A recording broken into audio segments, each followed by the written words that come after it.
Tonight, I have been given the privilege of wrapping up the series called The Mask, which once again Sam and Kirsty and the others that have shared on this platform have done an amazing job. And tonight I want to talk to you about not just the masks that we put on, but I want to talk to you and just dig a little bit deeper as we unwrap this. And I just want to say something that we need to be aware of, and that is about the masks that we sometimes force other people to wear. So not just the one that you wear, but the one that your behavior can cause other people's to wear. And I've also entitled tonight's message, it's from Paul, and we're talking about the thorn in his side. You know, we are taught that God's grace can forgive everything. That there is nothing in this world that cannot be forgiven by God's grace. But we're also taught in Romans 6:1 that the grace that God has given us is not a license to keep sinning.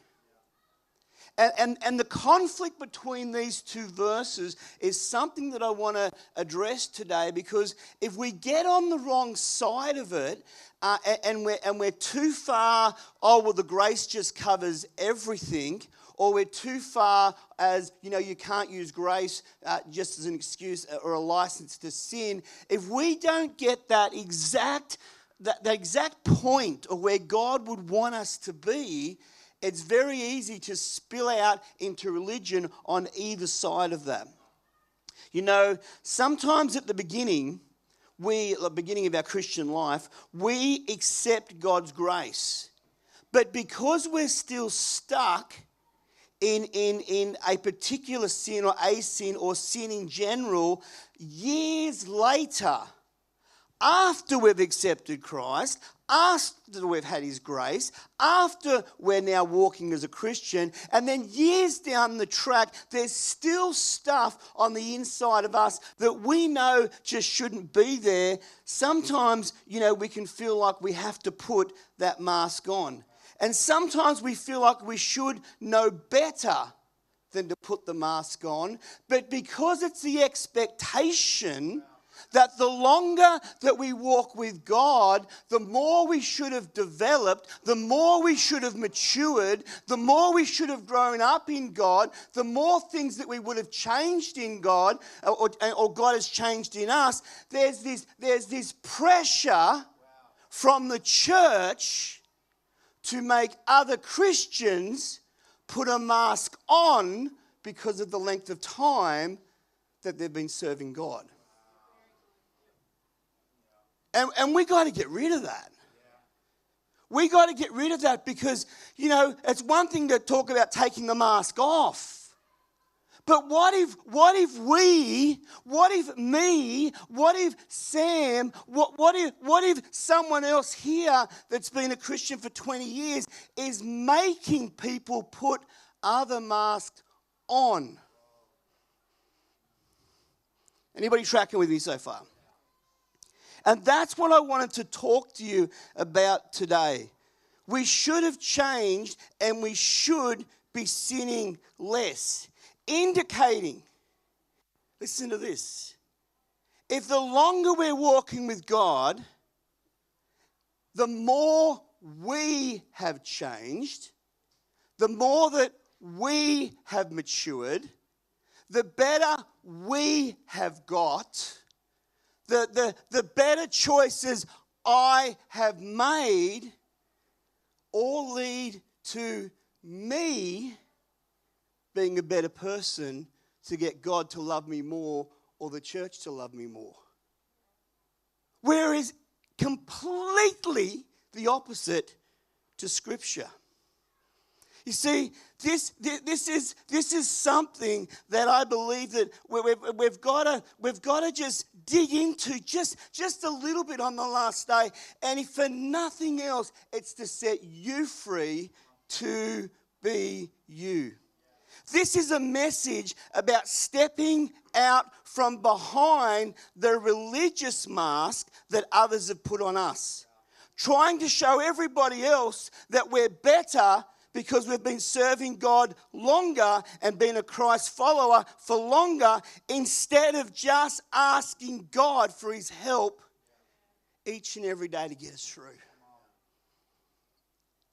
Because if we really think that our efforts of making better decisions, if we really think that our effort of doing something is going to get God to love us more, and therefore somehow we're going to get closer to him, it falls back on our works and our effort instead of his amazing grace that he's given us, that we're celebrating here at Easter.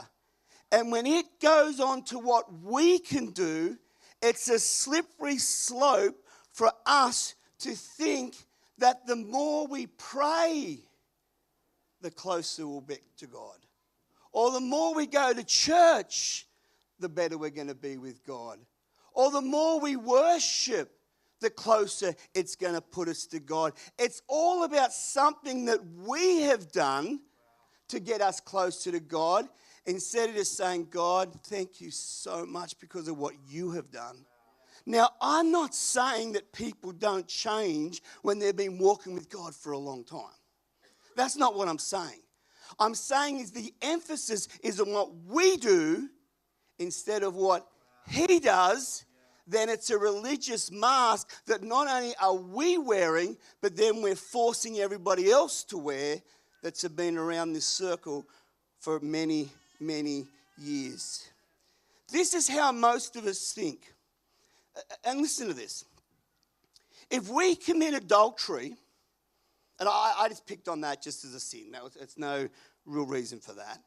But if we committed adultery 20 years ago and haven't done it since, then we're probably closer to God than if we committed adultery last week and haven't done it since.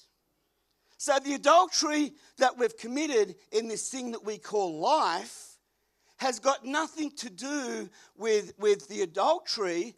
It's more to do with how long ago we did it. Because if we did it ages ago, then we're probably okay with God. But if we did it last night, then, I don't even know if I could come to church and be in God's presence. So it moves away about the adultery and doesn't lean into his grace. Because adultery is adultery, and God's grace is God's grace, and we must lean into God's grace and not the sin or what we have done or the time that it's happened since we were last in it. Otherwise, it is by works. Ephesians 2:8 says this. It says, "For it is by grace that you have been saved, through faith. And this is not, everyone say it with me, this is not from yourself. It is a gift from God." The only way to get saved is because of God's gift, not because of anything we have done or how long it's been since we have done it. It is not by works. It is not by time. It is not by what we've done. It's not by how long ago it is, so that no one can boast. For we are God's handiwork, created in Christ Jesus to do good works, which God prepared in advance for us to do. God is asking us to do good works because he is good, not because we have avoided sin. So if you want to serve God, or if you want to preach, or if you want to go and do something for him, it's because of how great he is, not because of something that we have done. See, I want to talk to you about a guy named Paul who wrote most of the New Testament. And I know I've just thrown a whole lot of information out there, but I want to try and bring it home for you and help us really understand just a different way of thinking. You know, this is Paul. He wrote most of the New Testament. Paul is the guy that used to kill Christians, persecute Christians, and then he got radically saved by grace, and then he went on to serve God. And it says this, in 2 Corinthians 12, it says, even if I should boast, I would not be a fool. In other words, if I boasted about how good I was as a Christian, I'm not a fool in boasting that, because to be honest with everyone, I'm pretty good. That's how he starts. Because I would be speaking the truth. I've pretty well traveled further than anybody and witnessed to more people. It's true that I've done all this stuff. It is true that I'm basically have written most of the New Testament. I mean, I could boast about it, and you know, it's true. What can I say? I'm a good guy. I used to be a bad guy, and I used to kill people just like you. But now I save people like you. So therefore, how good am I? This is how it starts. But I refrain so no one will think more than is warranted or what I do or what I say, or because of the surpassing great revelations. Paul was a man with incredible revelations. And he said, you know what? When I connect with God, I see things that nobody else really sees. I get revelations where I can stand in a church and travel all over the known world and let everybody know how good God really is, because my revelations are from the top shelf. This is how he's speaking here. And then he says this, therefore, in order to keep me from coming consented, I was given a thorn in my flesh. Now, a thorn in your flesh, it's like, you know, a thorn on a rose. It's something that's sharp, it's prickly, it hurts, it's uncomfortable. You know, if you had a little tiny pebble in the bottom of your shoe, and every time you walked and you felt that pebble there, it would remind you that there's a little pebble in your shoe. Does everyone know what I'm talking about? But this was a thorn in his flesh. And he said, God has given him a thorn in his flesh. But then it goes on to say, a messenger of Satan. That's sort of the complete opposite to God. Satan, God. To torment me. This is a guy that is really, really good. This is a guy that's doing more for the New Testament than anybody else that we may know of. Yet God has given him a thorn in his flesh, a message from Satan to torment him.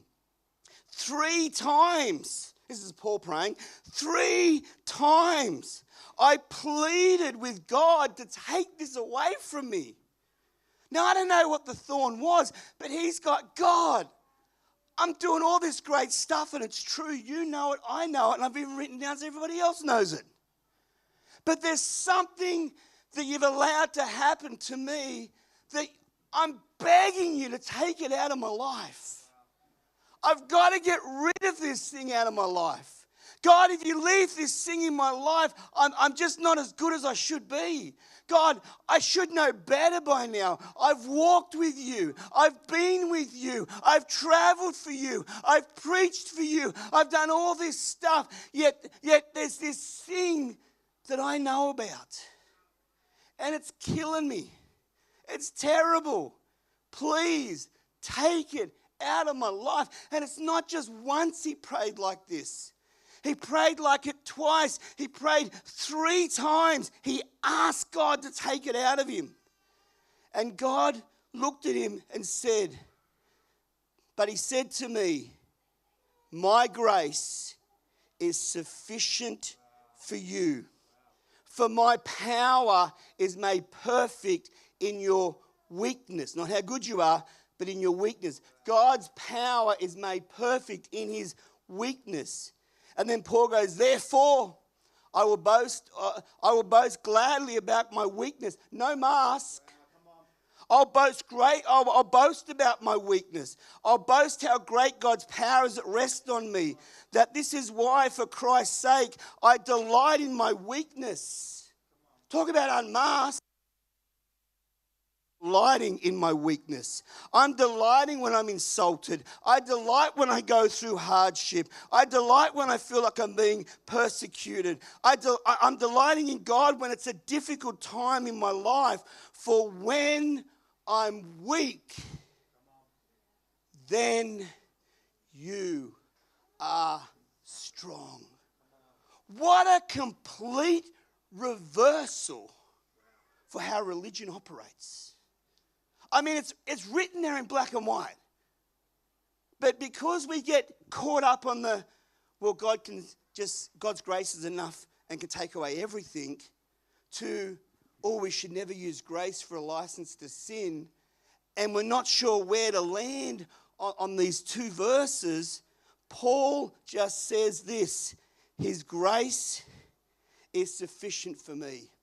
He takes the mask off and says, you know what? I'm not perfect. He doesn't tell us what it is, but he goes, God is reminding me I'm still human. This pebble in my shoe, this thorn in my side, it's reminding me that, hey, it's only God that's going to get me through persecution. It's only God that's going to get me through hardship. It's only God that's going to get me through difficult times. It's only God going to get me through when I feel weak. He's strong. It's only God that's going to get me through, because when I am weak, and all of us are, because we're human, we're weak in some area. And if you think you're not weak in some area, your mask is thicker than you think. I know people that think, well, I've just been a Christian for 40 years. And I'm basically next to God. I've had someone that was 60-year-old tell me that.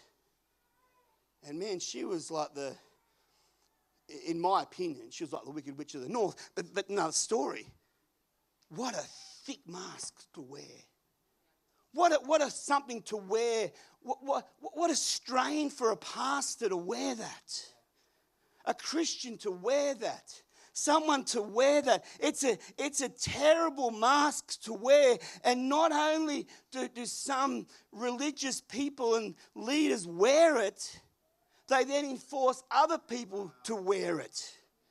Hey, you've been in church for 30 years. You should know better. Ever heard that? Hey, you've preached. You should know better. Hey, you've been a youth pastor. You should know better. You've done this. You should know better. Why should they know better? Paul didn't know better. Paul's begging to get rid of it. How do you know the youth pastor ain't begging to get rid of it? How do you know your senior pastor ain't begging to get rid of it? How do you know that, I was going to say Jimmy Swagger, but we shouldn't name people, ain't begging to get rid of it? How do we know? It's not your job.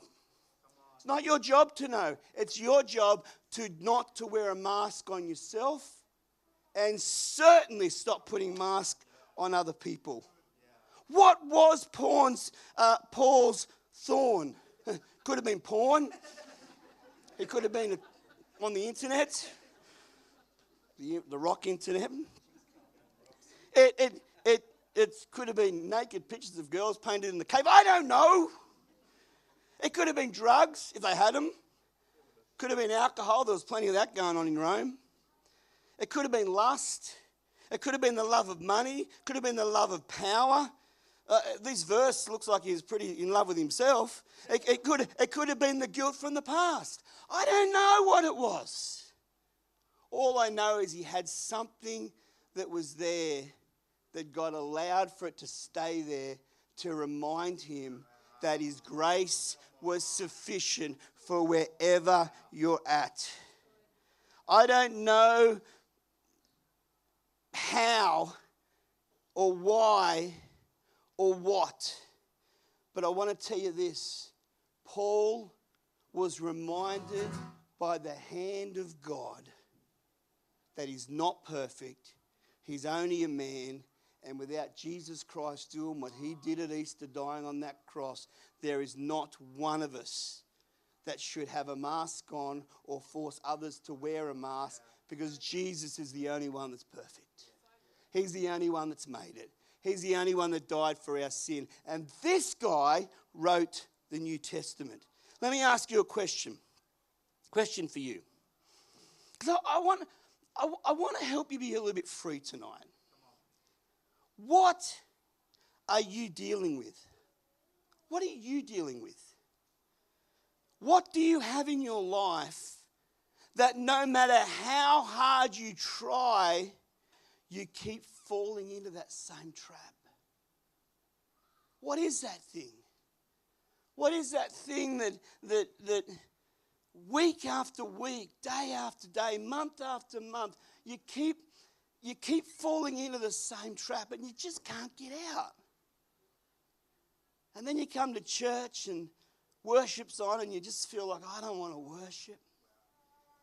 You listen to messages about grace and go, yeah, but you don't know. This is the 450th time I've tried to do this. You get invited to come out on the altar and let somebody pray for you for the 9,000th time. But that thing is still there. If it happened to Paul, it could happen to us. And sometimes, whatever you're struggling with, you're just going to have to say, God's grace is sufficient for me. Otherwise, you are going to end up on a mess in the floor. You're going to end up guilt-ridden, shame-ridden. You'll end up putting a mask on. You'll end up never serving in the church. You'll end up feeling you can't confidently talk to somebody else because you know you. And when you know you know that God couldn't possibly use you. Yet Paul was in the middle of the most powerful ministry of the world, writing 90% of the New Testament. And yet that was his story.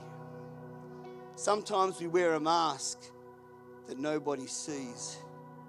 It's the mask of knowing what we're truly like and then disqualifying ourselves from serving God in any capacity. Imagine if there was a church where everybody could serve God despite their dysfunction. Imagine a group of people that could go to school and uni and work and tell everybody about Christ despite what was happening in you.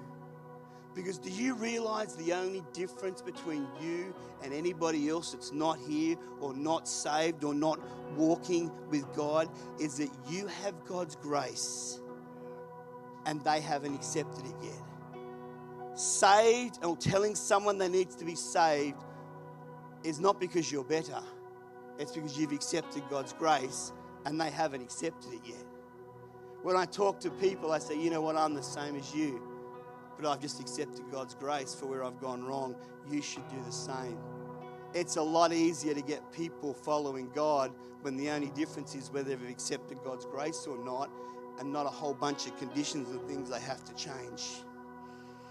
You know, I remember when I was in church as a young person, and I thought, you know what? If I ever become a youth pastor, I'd be so good. And if I get good enough, God would use me to be a youth pastor. Not good as in like, good as in goody two-shoes, good as in good working with the youth. And then all of a sudden it was thrust upon me, and I realized for 7 years I wasn't any different. I had a title, and I was helping youth, and God did use Sheree and I to do that. But I wasn't really much changed. And then I thought, I bet the senior pastors, I bet they're really holy. Like youth pastors, we know they stuff up, they make a mess, you know. We've heard all about that. But if I was a senior pastor, oh my goodness, how close would I be to God if I was a senior pastor? And then for 25 years I was a senior pastor, and yeah, it was still me. And only God's grace carried me through. And then they put me in charge of a region that was over 5 other churches. And I thought, well, this is me, but I'm sure the other 5 pastors that I was over, they must be really close to God. And then I had to work through their problems. And some of them were worse than me. But it was okay, because eventually I got on the state exec, and I was on there for like 15 years.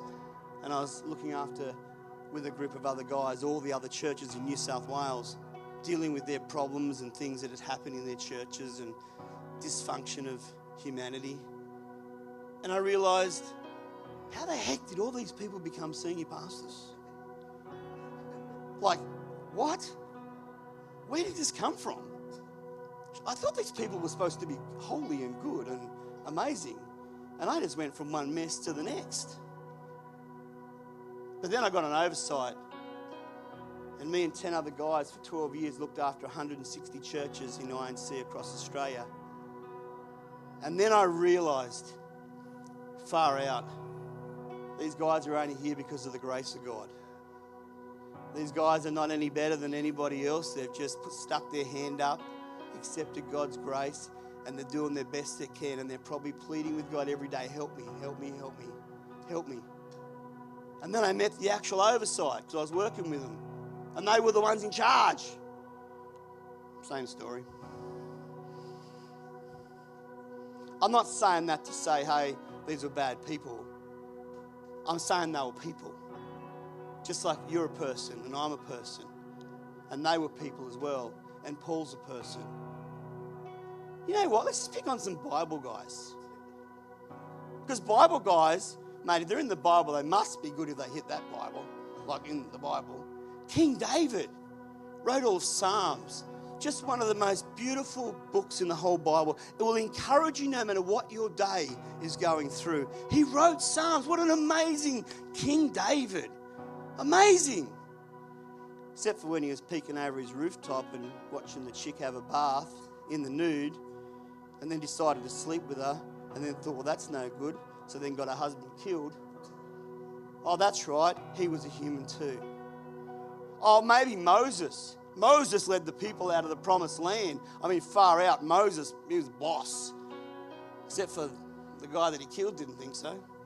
The Egyptian that was hurting the people and he killed him, said, They've all got stories. We're not picking on me. We're not picking on you. We're not picking on the people that I know from experience. We can pick on anyone. Anyone. It doesn't matter who it is. We can pick on Paul. We can pick on Judas, one of the chosen 12 disciples that betrayed Jesus for money. Just for money. And betrayed him. Some things you will always have to push back on. We're told to repent, and as we repent, we'll get better and better. But sometimes there's some things in our life that we will always struggle with. We will always have to push back on. We will always be pleading with God to help us with. Because we're human. And I want you to take the mask off and let people know that you're human. And stop putting the mask on other people and expecting them to follow the same religious stuff that maybe you got caught in. You know, I've changed over the years. Probably more so since I left senior pastoring to when I was in senior pastoring. I'll give you another story. What's the time? Oh, I'll give you a quick story. You know, I was out on a bike ride just a couple of weeks ago, riding through Armidale and staying there the night, and I went into Coles to get some food to eat, just some snacks into the motel room. And this poor lady was just sort of sitting there at the front of Coles, and she looked haggard. I don't know if that's a word, but she looked haggard. And she was broke, she was out, she was down. She looked like she was homeless. I don't know her story. And she said to me, she said, "Hey, mister," she says, "have you got a smoke?" And I said, "I'm so sorry." I said, I really felt sorry for her. I said, "I don't smoke." Now, I don't know why I'm apologising not smoking, because not smoking is a good thing. And I was like, "Oh, I'm so sorry, I don't smoke." As if I owe her something. And then I was getting my stuff and I thought about her and I thought, man, she's just, I don't know how she got there, but she's desperate. Because she said to me, she goes, oh, I just need to have a smoke. She goes, I can't think straight. She goes, she wasn't even asking for much, she's just asking for smoke. Now, normally we don't give homeless people money. Why? Because they buy alcohol or smokes. That's the religious excuse of why we don't give homeless people money. This chick was just up front, I just need smokes. So I went to the counter when I got my stuff, and I went to the smoke counter. I haven't been there since I was there with Pete Woods at a youth camp. And we were buying a prop, all right? We weren't smoking together on the way to the youth camp. We were buying a prop. Winnie Reds we bought. Anyway, I've still got them at home. And I said to the chick, and I said, excuse me, I said, can I have a packet of smokes? And she goes, oh, what sort do you want? And I said, like the real ones that you smoke. Like, I didn't know. And she goes, there's, and then she started naming them off. There's ones without nicotine, there's ones with nicotine, there's ones with a little bit of nicotine, there's ones with a lot of nicotine, there's this, there's that. I said, whoa. And there's another lady waiting behind me, and I said, can you please just tell me which smokes have the most nicotine in them? And the chick said, I'll get this sort. So I said, I'll have a packet of them. Little tiny packet of $36. I nearly died. That would have done, my whole budget for my bike trip of food was just gone in smokes. Anyway, I bought the packet of smokes and I took them out and I gave them to the lady and I said, here. I said, here's a packet of smokes. I said, and she goes, oh my goodness. She goes, you got the ones with nicotine. She goes, thank you so much. She wanted to hug me, but I was in a rush. And you know, she was very, very grateful and she took them away. And you know what I thought? This is what I was thinking. I don't know how she got there. I don't know what led her to be in that situation that you're sitting out of Coles at Armidale, looking homeless, asking strangers for a cigarette. I don't know how she got there. But I tell you what I do know.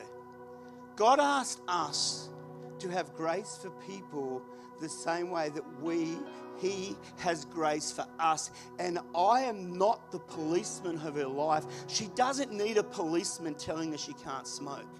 She needs someone to show her love and say, you know what? I see you. You're valuable. You know, here. If this can help you out for the night, then great. She doesn't need a police. The world doesn't need Christian police. The world needs a church that will love and have grace because He loved us and had grace for us. That's the second packet of smokes I've bought in 30 years. One's still in my office. The other pack, I'm sure, is well and truly gone. You know, I don't have time for all these stories. But I'll tell you this, and I'll close on this as the band comes. So I know I've gone a little bit over time. What things have we pleaded with God to take away, but yet we're still having issues with monthly, weekly, or daily? Because I want to set you free. Some of them are never going away. So stop beating yourself up and just ask God for His grace. And get on and doing the job with what God has called you to do. You know, as the band comes, as the band doesn't come, I'll close on this story. I know a guy that struggled with the same stuff week after month, after year, after year, after year. He has struggled with the same things, and I talked to him a bit, and he's still struggling with what he was struggling when he was 17, he's still struggling with now he's 50 or 60. He's guilty, he feels guilty, he feels ashamed, he feels terrible. It's crippled him. In fact, a lot of the time he just feels suicidal because of the shame and the guilt of the things that he's battled with his entire life. And I want to tell you something. That's the devil's end game. devil's end game is for you to feel so bad about yourself that you think the only way out is suicide. And the only way that you can possibly get away from these things that have crippled you in guilt and shame is to kill yourself, because you're not worth living and you're not worth serving in the church, and it's not worth helping in the church because you can't even help yourself, and that's the spiral you go down. That's the devil's end game for many, many people. And I want to tell you something. With grace, the devil loses all his power.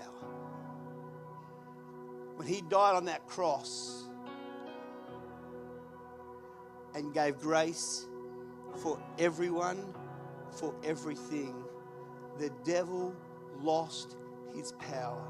He lost the power in Paul's thorn in his flesh when God said, "My grace is sufficient." He will lose the power in your life when you realize his grace is sufficient. So let's take our mask off and let's stop putting the mask on other people and expecting them to be at certain levels that we have no even right to be judging them for. Because God asks us to love everyone where they're at, not judge them and make them put on a mask to pretend they're somewhere where they're not.